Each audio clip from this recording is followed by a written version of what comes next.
literally shot up off his chair. He's like, what the You're like, and he's trying to work it out, you're like 22. Yeah, I was not well liked in the corporate world. I'll just say that. The cash flow in my property development business is I manage the project. So most other people outsource that. And the stuff that I manage, you can outsource it, but that's how guys that are really wealthy end up making 10% margin or zero margin.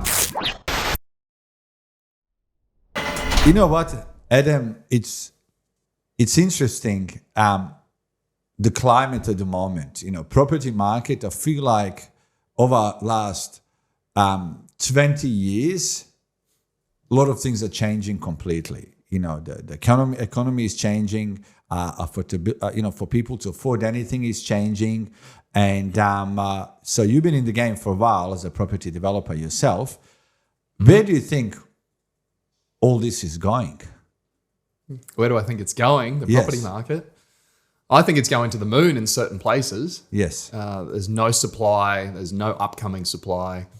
Finance is starting to get easier for developers, but it's still reasonably hard. Yes. And until we oversupply the market, yes, I don't think prices are coming down. Yes. Generally speaking, there's certain areas where affordability has kicked in, and there's certain parts of Australia that are in oversupply, like yes. parts of Melbourne. Melbourne's experiencing a bit of a hit. Developers are going bust down there. Builders are going bust. Yes. But there's Melbourne, they've been building, every time I've been to Melbourne the last 5 years, I've noticed all the cranes in the sky, and I'm like, there's going to be an oversupply here. Yes. And it happened during COVID. Which is interesting. I have learned a little bit about Chinese developers, or developers in China. And what a lot of them do, they say, let's build something, people will come. Like every time I develop, I look at the demand first, then I build. If there's no demand, I don't want to be the donkey that's going to be creating the demand, hoping people will become, because obviously, you can affect my bottom line, how fast I can sell everything and how long it's going to take me to sell it, and the holding costs in between will eat me alive. So do you think that has been the case in a lot of places in Australia? With developers? Yes. It's been tricky to get builders the last 3 or 4 years. Obviously, builders going bust, they're scared to fixed price contracts. Yes. Because especially with the larger buildings, they might sign a contract and it doesn't get delivered for like 3 years. It could be a 1 year lead in time plus then a 2 year build for a lot of the high rises, which I'm sure you would know. So builders have been very scared. I know many developers that have just shelved projects waiting for builders, or I know one that I was just talking to the other day that decided to build their almost 300 units themselves because they couldn't get a builder and there wasn't enough margin in it because builders were pricing a lot of fudge into it. So they're one of the few developers that are able to deliver that size project in the current market. Which is really scary when you think about, if you're a developer, and a lot of developers, they might be very good at developing properties, designing it and selling it, but they don't have expertise in construction. Yep. And construction is a all different ball game, full stop. And to create a company that can build straight away 300 units, it's a risky unless you get a very good project manager that's going to be attached to your company. Or very good builder that's in-house now. It can be a scary move. Absolutely. So, I would not want to be the builder. Look, to be honest, when it comes to, you have developed around $300 million worth of deals. I wish it was that much. How much is it? The actual number in development, maybe pushing 100. I got a couple of $100 million in the pipeline. In the pipeline. So you've developed $100 million. And I'm assuming developing... we'll round it up to 100 mil. 100 mil. So that's 50 something mil under construction at the moment. And 50 million under construction. Yeah, something like that. You're a relatively young guy. How old are you? 36. I'm glad we did this podcast now because it's my birthday coming up. So I claim to be 36. And you know what? I'm the same. When my birthday is in 27th of April, and the day before I'm claiming I'm still the old age, man. Yeah. Don't get me into the old. Yeah. Tell me, what was your first project?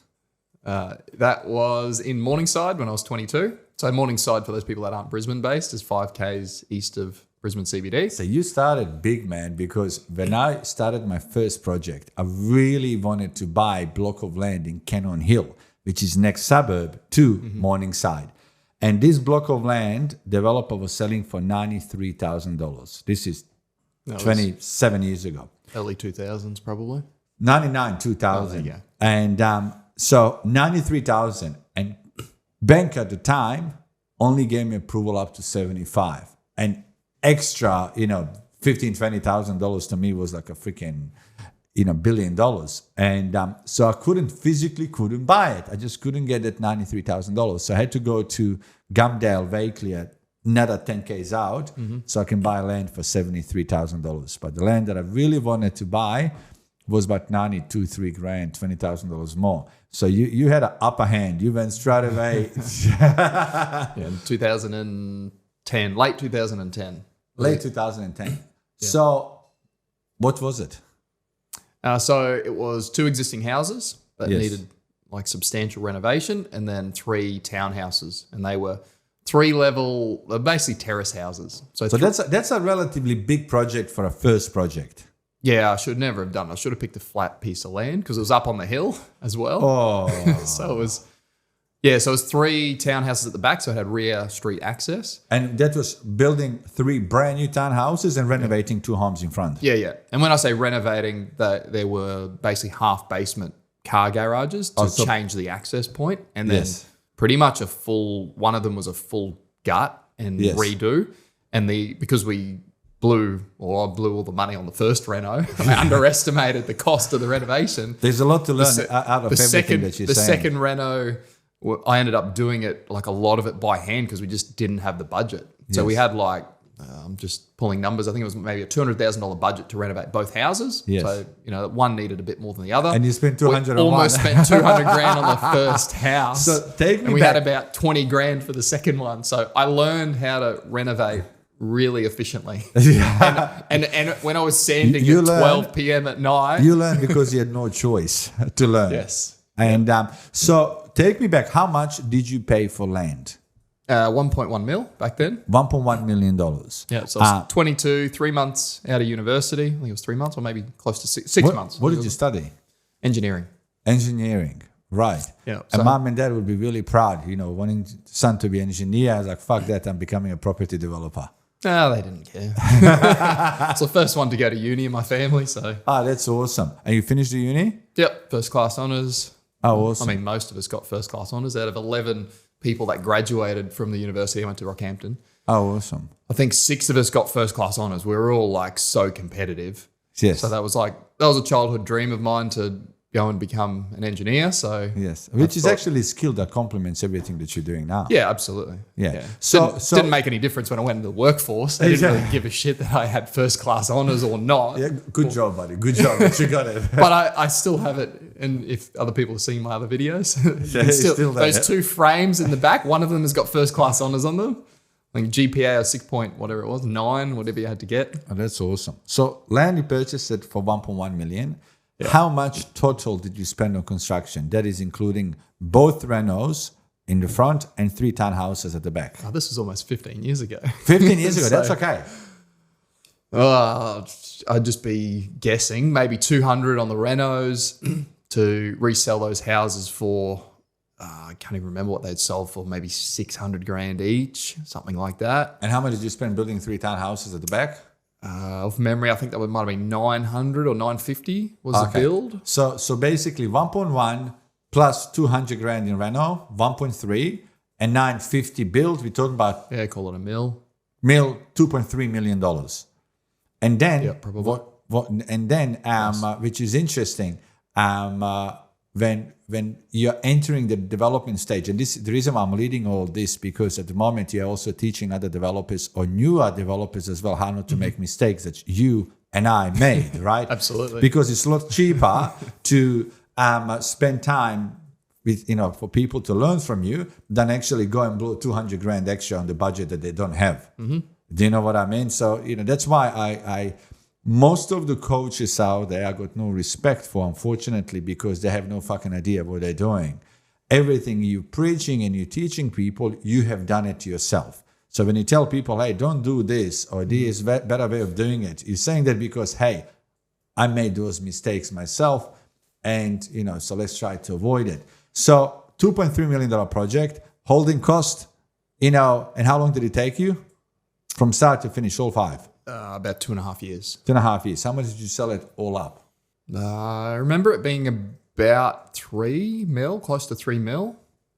So out of $3 million, on top of 2.3, you got holding cost. Yeah, about 2.5 years. Consultant costs. Consultant cost. It was already approved when I bought it. Yeah. I vendor financed it. So I basically did the deal with no money. So the vendor chipped in money, and then I had another investor chip in more money. So I had vendor chipped in 300 grand. So instead of buying it we signed a sale contract. Even then you were being creative. Well, I had no choice. So the backstory to that was I actually went to one of these coaches, one of these seminars. So straight out of uni, I was like, cool, did that. Somebody paid for my university. I had a scholarship. So I thought somebody paid for my university. Then my cousin told me about this event in Brisbane. So keep in mind, up until that point, I'd only ever lived I was born in Innisfail. We moved around to mining towns. I only ever lived in Mackay and Rockhampton. So Brisbane to you was like a fucking New York. Yes. Yeah. So imagine 22-year-old kid, not worldly at all. I'm still not overly worldly because I've been head down butt up for the last 15 years. Not worldly. I literally studied, sat in front of the computer, was pretty shit at talking to people. Yes. Other than when I was drunk, as most engineers and technical professions. So I went to a seminar and the lady told me, or told all of us, hey, you can do property with no money. All you got to do is just convince the vendor to leave some money in the deal. Yes. So, and this thing's called vendor finance. And at the time, this was like a revelation for me. What the hell is vendor finance? I was thinking like I'd be an engineer, I'd work my way up the corporate ladder, and in my 40s, maybe I'd do like a small development. Yes. And I'd like subdivide some land and blah, blah, blah. Anyway, so I'm sitting in this room, I'm like getting really excited. Yes. And I'm like, done, I'm buying a course. I think it was 6.5 grand. Yes. And 22 straight out of uni, no money. So it went on the credit card, paid down the credit card, 15% interest, whatever it was. So it was the belief that she said I could do it. She said it was possible. So I literally approached every vendor that I could to see. So even that time, you're spending $6,500 on that course or whatever it was. Even at that time, do you think it was good value for money for you? Yes, because nobody else was going to tell me that I could do a deal with no money. Yes. Even though it was really high level, and admittedly the person I learned from was, same as all the other ones that I see. Yes, yes. All talk and no action. Yes, so they were not really developing $100 million themselves. No, of course they weren't. They were making $2-3 million out of running a seminar. So why would they do their own developments? Because to make that sort of money in development, you actually need a sizable development. Which is lesson learned for anybody that I mean, look, property industry is one of the most lucrative industries in the world, right? Absolutely. And I always say, AI is changing the world, right? Technology is having a massive impact. A lot of businesses that are specifically in tech space, they could be big today, tomorrow they could be gone. One business that will never go out of business is property investing, developing, whatever you want to call it, because every one of us need roof above our head. There's no, I mean, I can, choose to drink water instead of this sparkling water that costs $2.50 per can. You better drink it, by the way. It's as good as you can get. And they're not my sponsors, they should be, but it's really good. But I have a choice. I can just drink normal water from the tap, or I can buy this. So people have a lot of choices, but when it comes to living somewhere, no other choice, right? So when it comes to these guys that are hosting these events, seminars, and so on, 9 out of 10, they've never done a deal. They're doing it from the book or from other seminars. They're not actually investors themselves. And even when I hear them talk, I was like, man, you have no fucking idea what you're talking about. Once you know, Once you know, but when you don't know... 30 seconds, you're like, this guy's full of shit. Yeah, but when you don't know, then when somebody speaks about any development, to you, everything is new, right? Absolutely. So, which is really phenomenal, interesting, because that was really good education for you. Project, I'm assuming, when you were buying it, you thought it's probably going to cost you under $2 million, end up costing you $2.3 million. And when you were buying it, please correct me if I'm wrong, as a young individual, because I make the same fucking mistakes. You probably thought I can do this in 18 months or maybe 2 years. Yep. And took 2.5 years, right? Yep. Which is a really big lesson for anybody that is entering into any kind of property development. My always suggestion is if you're doing it alone, start even smaller. So smaller the development is, the smaller mistakes are, and the smaller the fuck ups and the cost is going to be. Because you straight away, and by the way, in 2010, $3 million development is like a $6 to $10 million development today. When it comes to value for the money. Yeah. When the development was finished and you sat back, what did you learn? What did I learn? I paid too much for the site. Yes. So although it might appear that there was $700,000, I can assure you I did not walk away with anything close to that. Of course. When out of $3 million, when you take all the costs, if you walked out of that deal making $300,000 over 2.5 years, you did well. Yep. Pretty much. And the probably the only reason why you also walked out of the $300,000 profit, because over 2.5 years prices went up. Actually, they didn't. I was kicking myself because I was contemplating whether or not to keep some of them. And the prices just went up 2014 and 15. Yes. So the one I resold, the last one I sold, or one of the ones I sold, 12 months later sold for an extra $100,000. Yes. So they all went, and that was in a 12-month window. So they all, if I'd have held off, if I had been able to do what I do now and see the market cycles, I would have held off selling for another 12 months and made another $500,000. You couldn't see the market cycle at age 22 on a first deal, because I know when I was 18, 19 or 20 or 22, when I was doing my deals, I don't think I knew what a fucking cycle is. Full stop. Do you know what I mean? Because which is phenomenal, because everything that you have done from your first deal, and I know the deals that you have at the moment you have from land subdivisions to childcares to homes. So you kind of diversified when it comes to property development.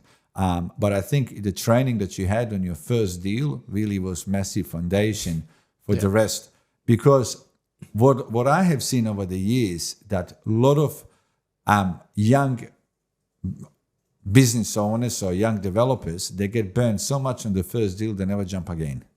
Mm-hmm. And that's why I always say education is so fucking crucial, to educate yourself before you actually jump into the deal. Yeah, it's because people are arrogant or ignorant. Is the other one? They're like, they don't value education. But if you look at all the people that go to university and spend, my course was whatever it was, $40,000. There's plenty of education or university degrees that are 100,000 or more. Yes. So if people are going to spend, and that's how I thought of it. I thought somebody else has paid for my university, so I'll pay for this education. Yes. I'd end up in the same boat, except this way I was way more motivated because it was money. Yes. And I didn't have any at that point. I was on $60,000 a year as a graduate engineer, thinking that I should have been on a lot more. Yeah, of course. As we all do. So yes, there was a level of arrogance, and I'd done really well at university, but it wasn't. Nobody cares in the workforce. University, every mistake you made, if you failed the subject, is not expensive as much. Every mistake you make in property development could be $1 million.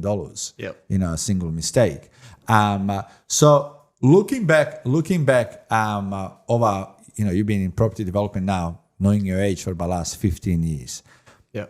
Looking back, what do you think is a common mistake property developers actually make? Get too excited about the property, pay too much, which happens every day of the week, underestimate costs, overestimate sales. So they have like a double whammy. So they think they're going to make 20% margin, but they've underestimated the cost by 10% and they've overestimated the end value by 10%, and they deliver the wrong product into the market. And they underestimate the time that's going to take. Yeah, holding costs, application fees. But in the last 15 years, there's so much more red tape now. So the expenses, especially the expenses you can't see. So Glenn, you would know this, having done development, like the application fees to council, the amount of reporting you need to do. And then once you've got your approval, then it's the op works, and then it's all the other BS red tape from government departments that never used to be there 15 years ago. Yes. And it's like there's a big fudge factor you need to apply to that, because these guys don't care. They're like, okay, well, I just did an op works application, whatever that was, and I was like blown away. It was 80 lots. The application fee was like 70 grand. Yes. And that's after I've got the approval. Yes. So that's just for them to look at my design documentation. And to say, yeah, you know what, good job, buddy. Like, thank you for $70,000. oh, the consultant reports don't even cost as much as them. So that's just 70 grand for them to basically check it and tick it off. Yes, but you got no choice. Absolutely. Yeah, so that didn't exist Yes. 15 years ago. You didn't have like the 70 exist. grand. That didn't exist 10 years ago. Well, that too. It's been really in the last 5 years. And then with a lot of local councils have introduced departments that'll go around, because developers, in all their wisdom, they've pushed boundaries over the years. They've bulldozed trees, buildings without approvals. They've made buildings bigger and then, asked for forgiveness later. And government departments have had enough of it. So now they've gone the complete opposite way. So now you build something that's 100 millimeter different from what's on the plan. Yes. And they'll make you do like a minor change application. So there could be another 20, 30, 40, 50 grand. Yes. I had to do 2 minor change applications. Somebody walking past would have no idea that anything would have changed. Yes. Those 2 applications would be 150 grand. And that's for the one at the Gap. So that's like just like that. It's 10 townhouses. It's like 150 grand. Imagine if that's just minor change. But if you don't get it, they won't tick it off, because they've got a task force now. So all that red tape didn't exist. So that 150 grand, somebody's going to have to pay for it. Would you say that most developers build with their own ego than what market wants? Yep, I'd say a lot of them. Having multiple offices, one thing that I see, multiple real estate offices, one thing that we constantly see, most developers build what they think is good instead of what market wants. I always say, I think probably at least 80% of the properties I have developed in my past, I didn't like any of them for me to live in, because I like different stuff, right? We all have a different taste. But with me, I always said, who gives a fuck what I like? Because I'm not going to buy my own product. When it comes to my dream home, I'll do whatever I want with it. If I want to have, no wall behind my back here so I can see my cars, I can do that, right? Is that the right thing or not? If I was selling the house, probably not. But it doesn't matter when it comes to building your own family home. But when it comes to investment, biggest mistakes that I constantly see, developers building with their ego, what they think is good for the market, and 2, constantly overcapitalizing. Constantly, because in every suburb, there's a good and bad part of the suburb. For example, I'm going to pick this suburb where I'm living in. There's a golden triangle where my home is, and anything kind of within 500 meters around it is a completely different market to what's across another side of the shopping center in Injapili. Other side of the shopping center in Injapili could be still Injapili, but you're getting 50% less. And a lot of developers have gone, they built $4 million homes, and they've been on the market for 2 years, not moving. There's no market for it. So overcapitalizing. And another thing that I constantly see, big issue, is to become a property developer, you don't need anything but money or access to it, right? So you don't need to study engineering to become a property developer. You don't need to, do anything. And one thing that I constantly see, people have made money in other business, and then they want to become a property developer. Yeah. Everything you just said before, they have no idea. The way most new developers, even if they had money previously, the way they do projects is, okay, land is $1 million, construction is $1.2 million, I'm selling it for $2.5 million, I'm making money. But then everything in between, what you just discussed before, from all the fees, applications, time frame that's going to take, the funding cost, they don't kind of see it. So by the time they see development go through, there's barely any money left, and then they get discouraged, which is really good for developers that know what they're doing, because the market becomes a lot wider for them. Do you think you picked the right industry for yourself to spend a big chunk of your life? I hope so. It's been 15 years and counting. 15 years, right? Interesting thing is, I was watching, do you follow Patrick Bet-David? No. Patrick Bet-David. Follow him on Instagram. or any socials. Patrick Bet-David, he was in U.S. Army. He was a soldier, right? And when he was a soldier, and then, age 22, he decided, you know what, I want to start my own business. What he was capable to do at a young age, that I was not, at a young age, he thought to himself, which is quite clever, if I'm going to spend 20 years in a business, in a career, in something, okay, I want to start my own business, I'm passionate about business, not specific part of the business. If I'm going to spend 20 years, which business is going to be sellable in 20 years? So in his case, he was looking different industries and he picked insurance.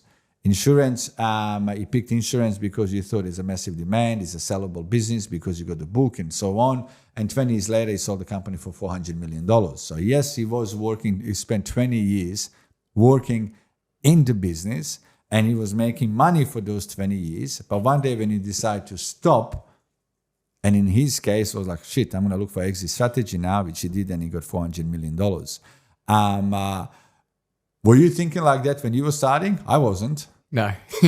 Do you know what I mean? I was thinking, hey, this looks like I can make 300 grand. I'm making 60 grand in my job. But which is fascinating the way he was thinking then, right? And I always, when I'm talking to younger kids, when they want to, pick a career or business or whatever, if you want to go into the business world, you want to think about next 20 years. And if you decide to stop, can you exit?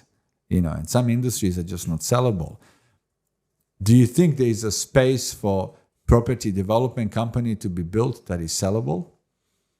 Yes. Because few people have tried However, yeah, I've seen some try and fail. Yes. I've seen others that are publicly listed. I don't think the value is really there, as in one company in particular that I know of, 10,000 lots in the pipeline. Their market cap is 400 million, and when were they founded? 1970. So, they've been going, something like that. So, they've been going for like 50 something years. But to have a market cap of 400 mil is not bad, I suppose. And they're raising money at whatever their dividend is, 5% into the head company. So, in that regard, sure, there is a value, but they've got 10,000 lots in the pipe. Sounds like a lot. But in the grand scheme of things, I don't think it's really 10,000 lots is big, but it's not huge. That's in the pipeline. That could be like 20 years of supply. Oh, look, to be honest, any developments with above 500 lots, you got to look at it as a 5 to 10 year project. Generally. And it just takes time. And also, there might not be demand for you to start digging 500 blocks at once.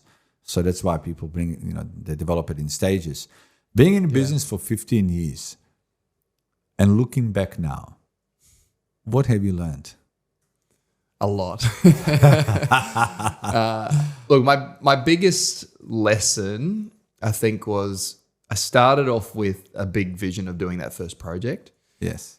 And to complete it, it wasn't like, hey, 2.5 years, it was done. It was all smooth sailing. There was a lot of times, especially when finance was really hard back then. And I'd never financed anything. So my first loan was 800 grand to settle the property. Yes. And then the next loan was whatever it went up to. It was nearly $2 million worth of loans on that as a kid, really. Which I'm surprised. You probably had a zero fear. Absolutely, yeah. Because when you're 22 years old, going into brand new industry, first project, really 5 dwellings, 3 townhomes and 2 homes, and you were banks or whoever lends you money, and most importantly, you were able to convince as a 22 years old, because let's face it, when we are 22 years old, we fucking look young, right? And you were able to convince a seller to actually vendor finance it as well. That's freaking awesome. Yeah, I remember this one time we both went to the bank because we had a joint bank account. So the vendor finance deal was basically a joint venture where he left in the money. We had a joint bank account for project expenses, so it was all transparent. And we had to give our birth date when we opened up the account. So he was like mid-30s at the time, and I'm still mates with this guy. So he was mid-30s and I was 22.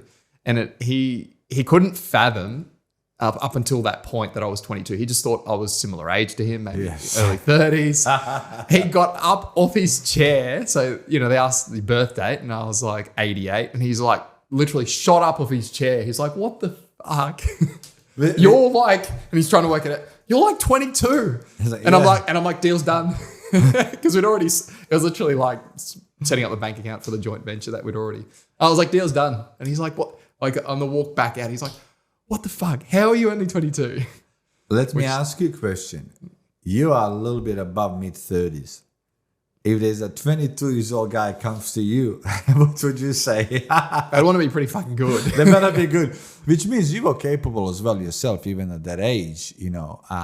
I think one thing that you had at that age, you had fucking commitment. I can do this. Yeah. Only other thing that was missing is knowledge that you have today, obviously, to do things completely different. Yeah, I had pretend knowledge from that course that I went to. Yeah, pretend knowledge. I had that surface level knowledge. I knew all the stages and all the steps, but I didn't actually know.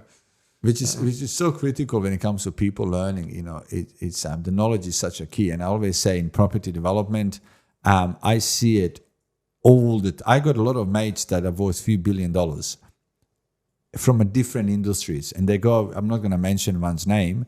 This guy is worth over $2 billion and made money in industry that is not property related. And his first property development project is $200 million. Developed it 2 years ago, can't sell anything. Wrong product, wrong place, overpriced, and he is actually literally renting out $200 million project. It sounds a lot to most people. To him, might not be a lot, but 200 million is 200 million. I don't give a shit how wealthy you are.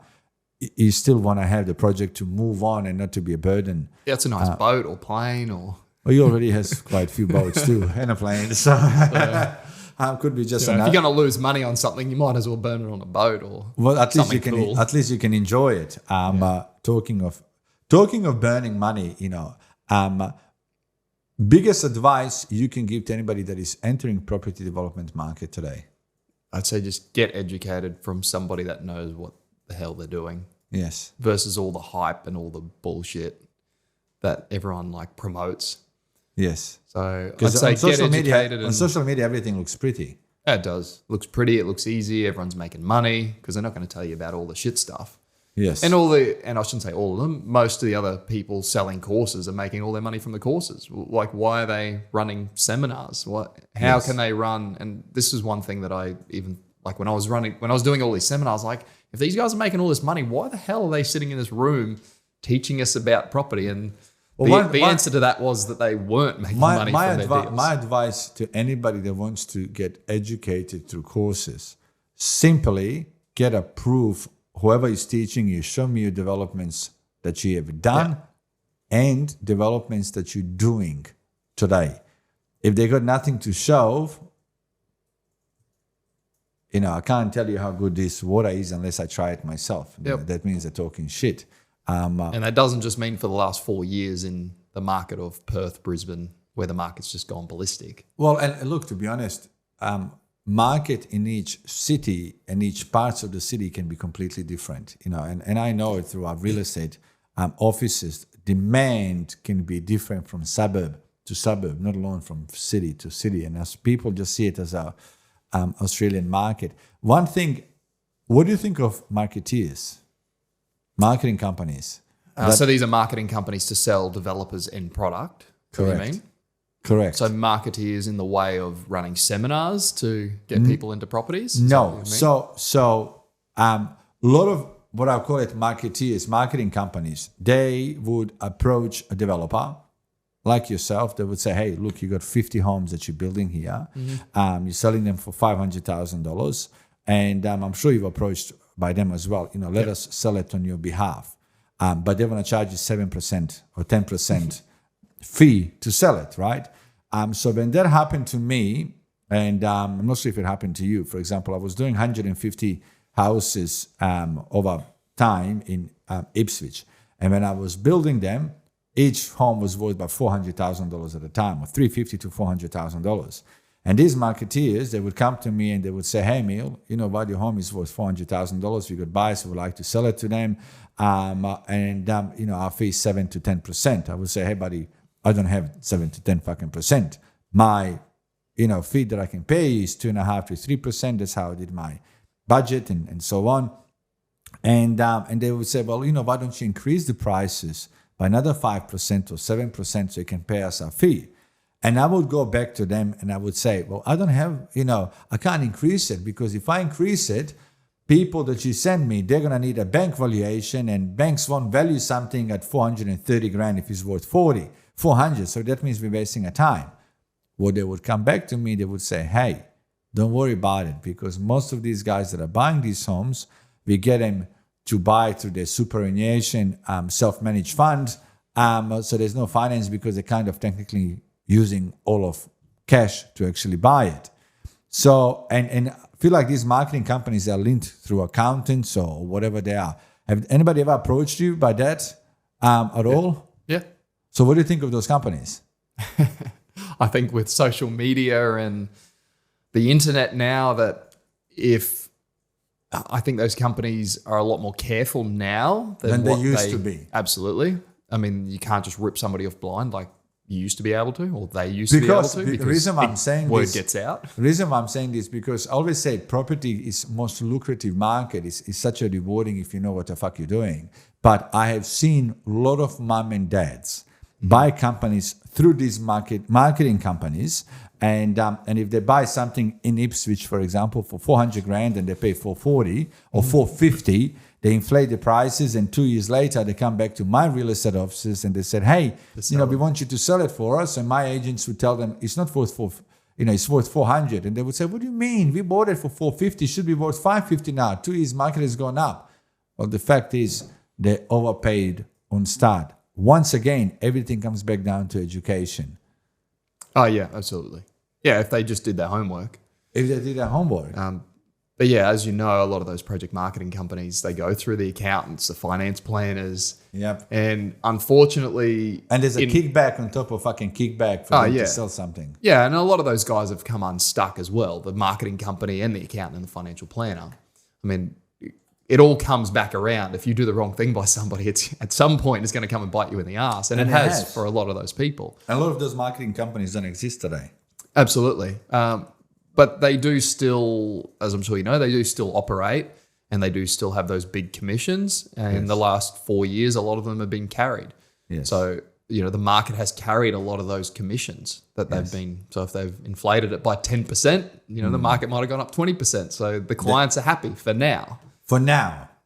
But market cycles always come back around, and it's going to be the same cycle as what we've always seen. You go through a boom cycle. You study cycles very carefully, not in Brisbane, all over Australia. And quite often I see on your social media, you're talking about different states in Australia, different parts of each city, and so on. Next 12 to 24 months. Well, let's talk about next 6 months. Yeah. Where do you think the market in general is going to be? To see if you're on the same page. Oh, the next 6 months. Are we going around Australia? Is that around Australia? All right, let's start in Brisbane then. Brisbane's really mostly only a year into its boom cycle. Most boom cycles last for 2 to 3 years. This time it's probably going to be longer, like 4 years, because we're in such undersupply and it's taking so long to bring stock to market. So we've probably got a 4-year boom cycle. So it's likely we're going to have 3 years of an uptick market in Brisbane. And I know it's on the charts, it's like second expensive city in Australia, but that doesn't really align because it's not.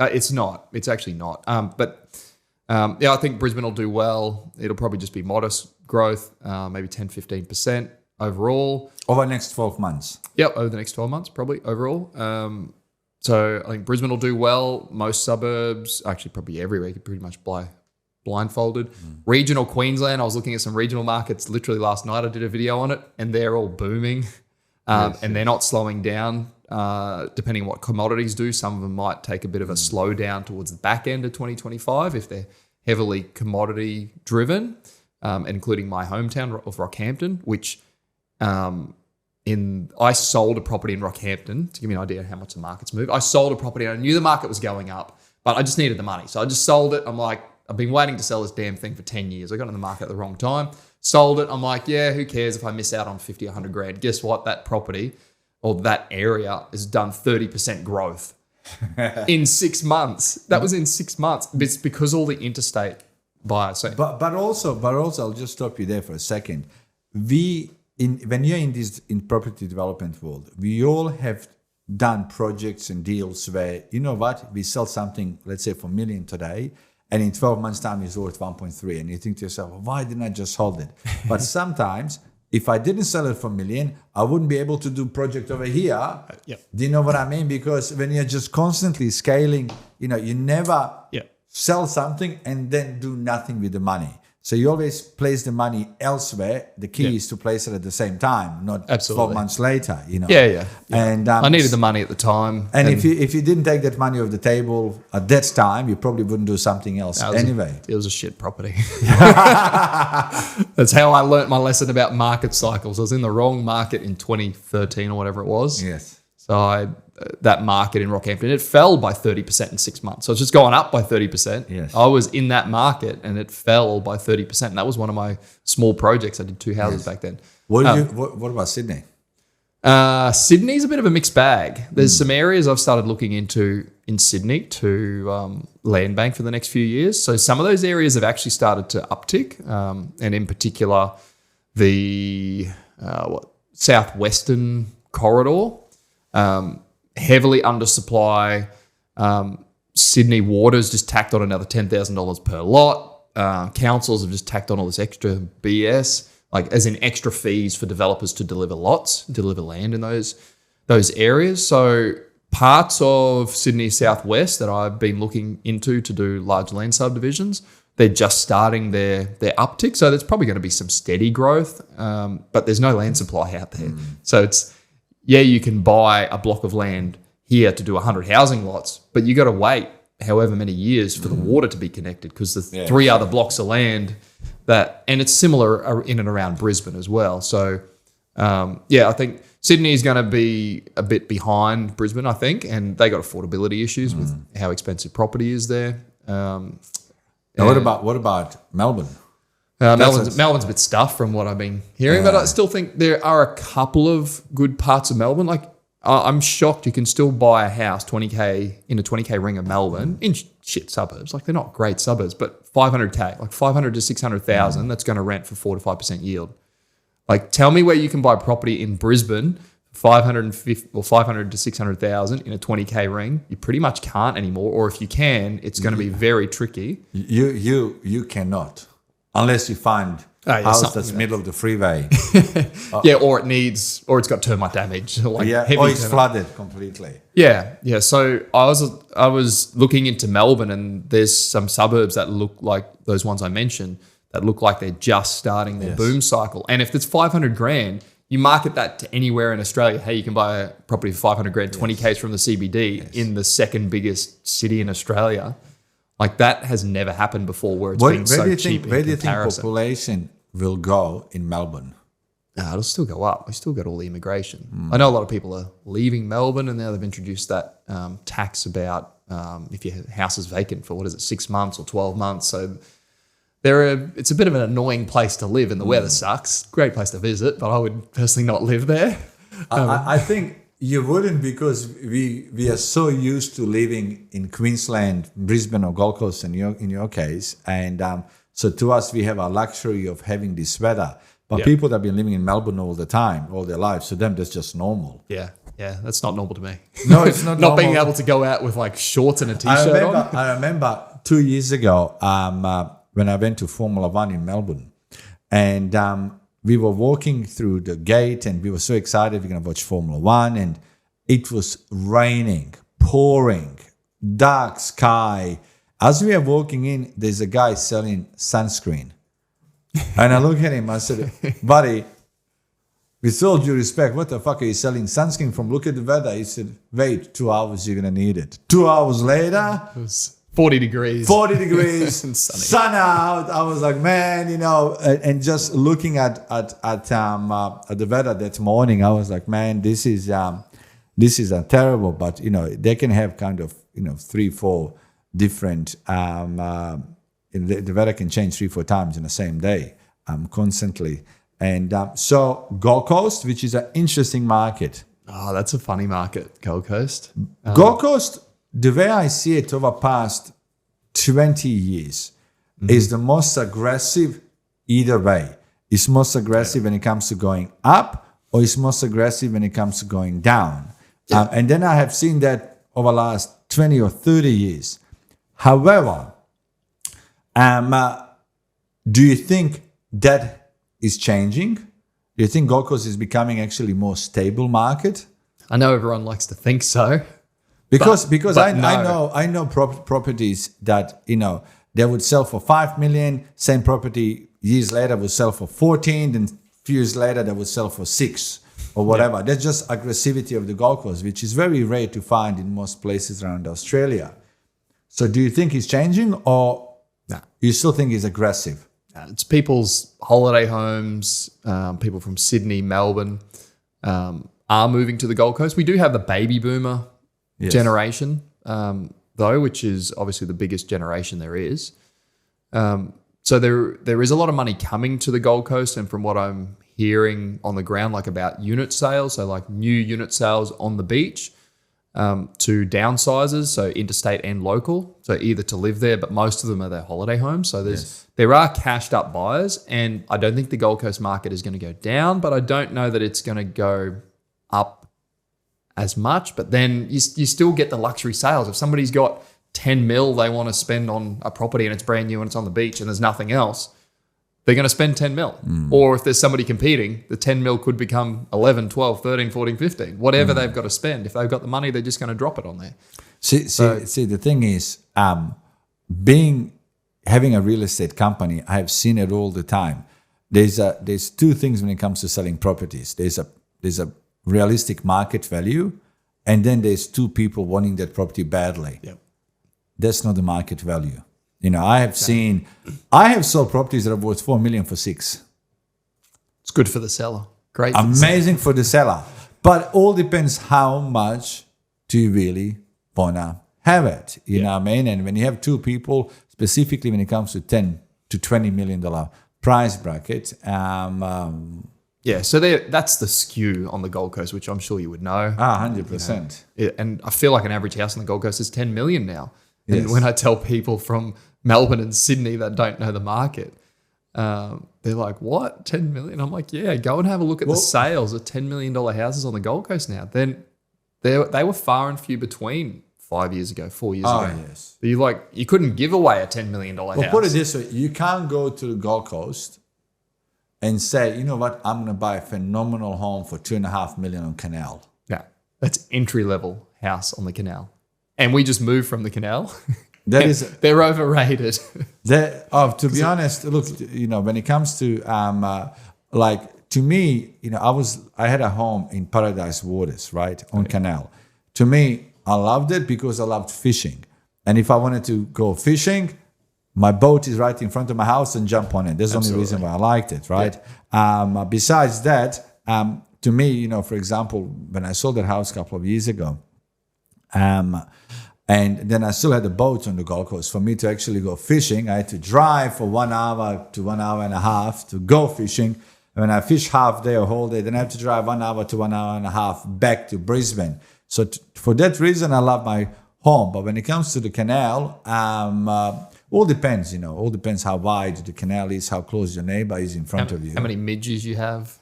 Well, that's a different story. The midges are really bad. That was one of the reasons why we didn't like the canals. And we were on quite a large block, but when you've got young kids, there's not really that much yard. Yes. So we did go from 1,000 square meters to 20 acres. So bit of a difference. Unless you're like Simon, he I think his block is like probably an acre. 4,500 square meters on canal. So it feels like but to try and get that property now, to try and get something that's got a land component. You can't just buy and it. be in a nice location. It's very sought after. It's Your minimum 10 mil for something that needs a lot of work. well, to be honest, If you can find I don't think you can find 4,500 square meters for 10 million. Oh no, not that big. I just meant some form of land. Yes, component. yes. You know, it'll be interesting. You know, 4,500 square meters anywhere on the water. So and also people are judging Gold Coast based on a lot of big sales as well. But there are properties that are, you know, taking time to sell as well on canals. You know, and I think what people are looking for these days is finished product. People don't want to renovate. They don't want to build. Especially in that more expensive bracket. Correct. People just don't want to have freaking hell. I just finished my home. I still got tradies coming every day fixing shit up, in my own home. Yeah. And you know what you're doing as well. You're in property. You're in the game. We're in the game and it's still annoying to build for us. So you get somebody that's to me it's never annoying when I'm building a development. It's annoying not annoying. It's pain in the ass when I'm building my own home.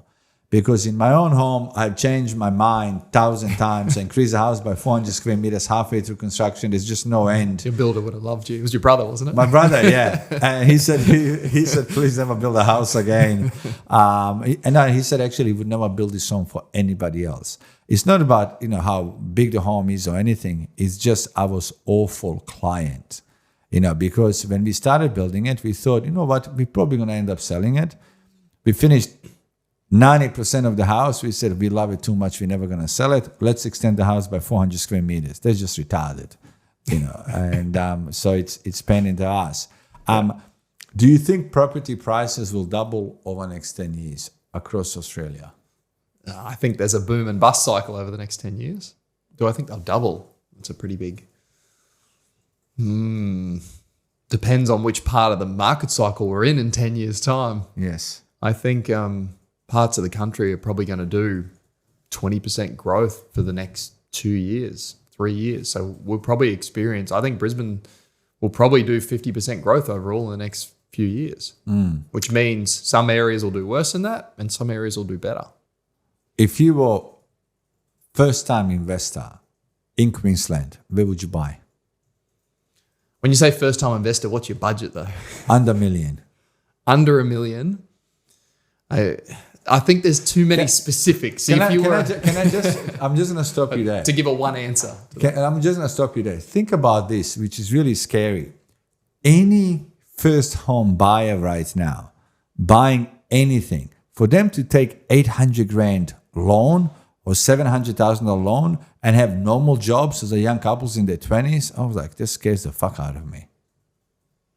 Yeah, crazy. 30-year mortgage, 800 grand. Do you know what I mean? Because if you're a first home owner, you gotta be paying.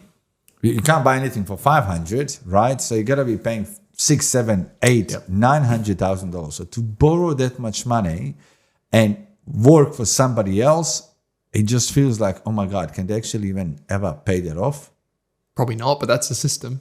That's the system we're in. That is the system that we are in. Do you think system will ever change? No. I think it will change for worse. It's going to be harder to buy. Oh, yes. Yeah. But in terms of like getting the 30-year mortgage, well, mortgages used to be 25 years. Now they're 30. So as it gets less affordable, that 30-year mortgage is probably going to be 35 years. It's going to be freaking 80 years old. And as we're living older, we're probably going to get to a 40-year mortgage.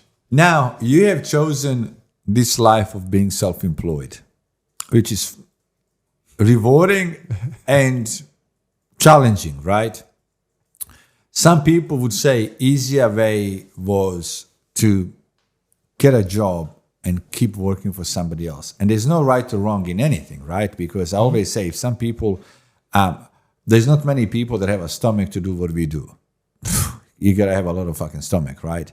Do you think you made mistake by choosing this road of 15 years of hustling, bustling, chasing, instead of having a normal, what people consider a normal life? Because if you stayed as an engineer 15 years ago, you'd be probably on 250 by now.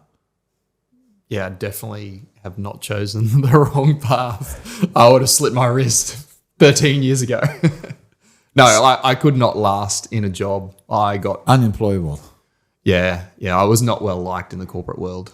We'll just say that. I was very good, and I was a 22-year-old arrogant kid, and I didn't know how to convey my message to people. Yes. And when you're 22 telling a 55-year-old foreman how to do his job better, or just how to do it doesn't go down well. Even if you're right, it's still not going to go down well, because, when you're 50 years old or 55 and looking somebody 22, you'd be like, first thing you're thinking, what the fuck do you know about it? Just go and get out of the nappies first before you put freaking pants on. Yeah, so when I was in the workforce, and I worked during university for the company I had a scholarship with, and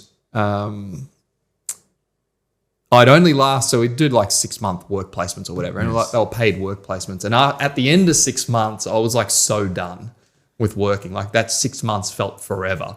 So before I'd finished university, I already knew, I'm like, as soon as I tick this like 5-year-old dream off, first class honors, as soon as that was ticked off and I got my certificate, I'm like making money. I'm getting out of this. Which is interesting. Talk of young generation today,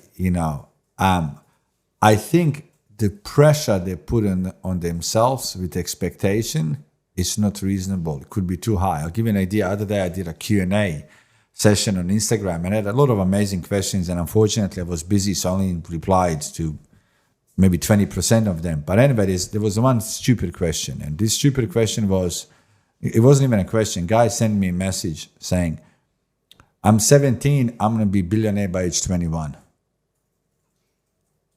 I didn't want to insult him and respond to say, hey, why don't you try to make $1,000 first and then 100,000 and million to see how hard it is to get to that level before you consider.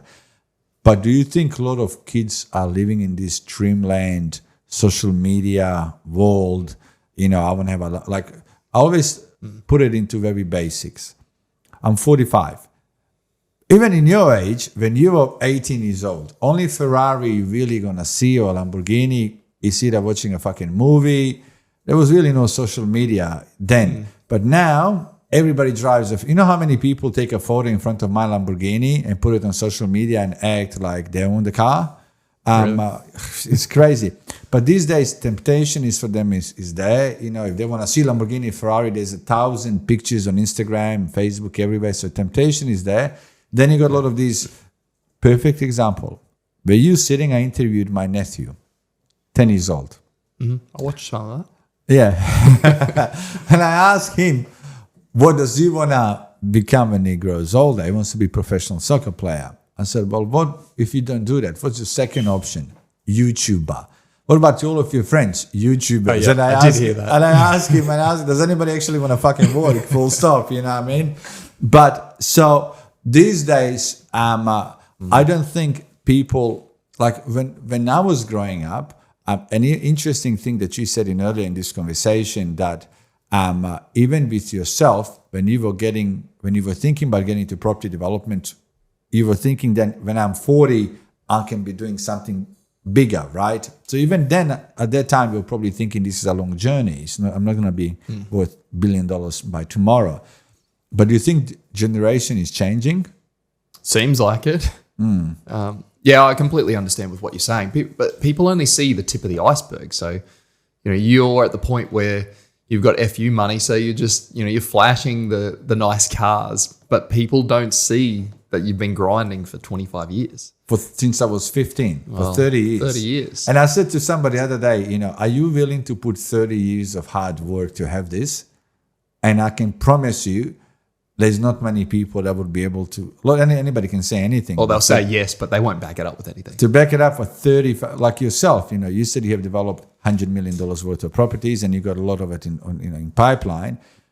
But that 100 million, talking 15 fucking years of hard yucca. Do you know what I mean? And it didn't start from 50 million. It started from most of it has been in the last 5 years, 6 years. So it's the growth that takes time. What would you say is the challenging thing being in property development? The cash flow, I think, is the biggest challenge with property development. So it's easy for somebody that's just sold a business for 500 million to go, cool, I'm going to be a property developer, or what do I do with the 500 million? And if they put 30 million into something, they fuck it up by 10, they've still got money. Doesn't matter. They don't have the holding costs. They don't have they don't have to worry about the finance. So I think the biggest is the cash flow, that it is super lumpy. So to have some other cash flowing business definitely helps or assists, or some other method to doing property development. So in my instance, I run the seminars, I do the education.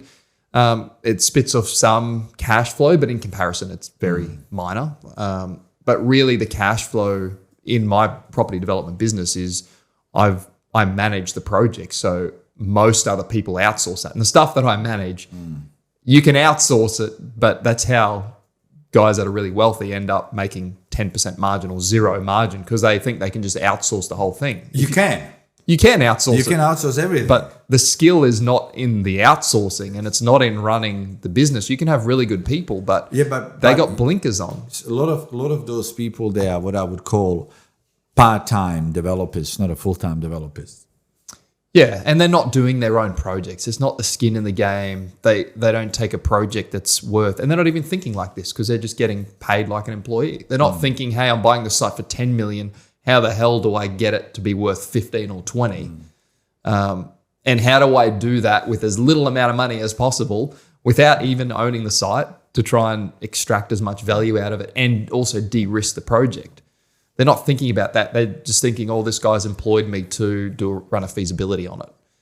And then the next consultant. And I just bought a site from a developer that's apparently got 40 projects on the go, and they look massive on their website. They've got 40 people working for them or whatever. And that could be the problem. Well, when I took the project over, the town planner managed it, and that's why it was stuffed. Yes. And I wasn't the first one that had it under contract, and it wasn't. I didn't realize at the time, but it was actually on market. So everyone had the opportunity for this, and I just added $2 million of value basically in 4 weeks to this project. And it's not even a $2 million site. So it's like the skill is not in being able to build the team, although that's important. You still need to control the end result. So you still need to have that vision. What is the vision? And how do you get to extracting the value out of the project? See, there's no right and wrong answer. When you're building a property development company, cash flow is chasing, because there's no money till you finalize the project on the end. And your project takes 2.5 years. You're flogging really for 2.5 years before you see money. The hardest thing to do is the road that I have chosen: build different companies that are generating constantly cash flow while you're doing property development. Then you're riding fucking 2 horses with one ass constantly, because you want to build one business that is, it's got a great cash flow, is also sellable, but I also want to do property development as well. And then to juggle both things when you're growing them, you end up having a lot more gray hairs. Which is, in my case. I'm getting there. Yeah. I'll see when you get to 45. I'm sure that you won't have any less gray hairs. You can only go for more. Yeah. And so I think for developers, I think cash flow and finance. Yes. And being able to source both of those, unless you've got the cash, which makes it a whole lot easier. But when people have the cash, they're complacent. That's what I found. Most of the time, not always, but most of the time, if they've got the cash, they're complacent. They'll buy a project with 10% margin. Well, a friend of mine, him and his brother, they are developers on a larger scale than what I've ever done. And one of the brothers always asked second brothers, do you have any big loans yourself? He said, no. Well, you need to freaking get some big loans on a personal level so you can be uncomfortable a little bit, and it gets you to wake up early and go to work, so you don't become complacent, full stop. And it's been good talking to you. I think it's what you're doing with your courses, and I fucking do not recommend any courses, full stop, because I know anybody that is teaching anybody, they're just not doing it. But it's great to see that, you are teaching people about property development world, how to get into it, but you are in the game yourself. And one thing that I love, you probably not so much, that you made so many mistakes to be where you are today. But those mistakes are giving you giving you the knowledge that you can share with other people so they don't make those same mistakes. So, yeah, absolutely. People just need to value the knowledge or the mistakes that I've made. And some people get it and some people just don't. Well, your job is to share it, and it's up to them if they want to take it on board or not. And and even the market cycles is another good one. There's plenty of wealthy developers that have got caught out in market cycles because they've just been flying by the seat of their pants. They don't understand the property cycles, and they've gotten caught out. Do you think it's a great time to buy today? Do I think it's a great time to buy in the right areas? Correct. Yes, there's definitely certain areas that not too late. Not too late for people to get into the market. Nope, definitely not. I think the next 3 or 4 years in certain areas are going to have phenomenal growth. I agree. We're just at the start of it, and it's probably, I'll compare it to the 03 to 07 boom, even though I was very young then, but I witnessed that, or witnessed my parents going through that. That was when values doubled in most areas, really. I think that's the cycle that we're into. Yes. Undersupply, we have to build a lot more properties. Immigration's still quite high. So we haven't seen the 50 cranes in the sky. Well, Melbourne sort of saw it over the last 5 years, but we haven't seen it for a while. Yeah. And also a lot of that red tape I was talking about earlier, that's starting to come down. It has to come down for us to build more properties because it's gotten so bad, and that's why we're so heavily undersupplied with all that red tape. That a lot of those barriers have to come down. Talk of red tape. Me and Sam, I think you spent some time talking to him. We called one real estate agent about a block of land in Brisbane here. Now, this block of land, I'm not going to name people, but these developers purchased it in probably 2015 for $88 million. $88 million. And two of us were calling them because we were interested to see if you can put a retirement village on it. You can put 1,100 units potentially on it and so on. So 2015, approximately, or 16, it was sold for $88 million. A lot of money. That's a lot of money for Brisbane back then. It's huge. These developers, they just sold it. We missed out. They just sold it for 48. Wow. Imagine taking a $40 million haircut. Wow. More $40 million. In 10 years, basically 10 years. No, more than 40. You got holding in a cost. growth market. You got a holding cost and so on. So buying well is is critical. That's even at the big end of town. Thank you, Adam. Thanks, Emil. It's been a pleasure.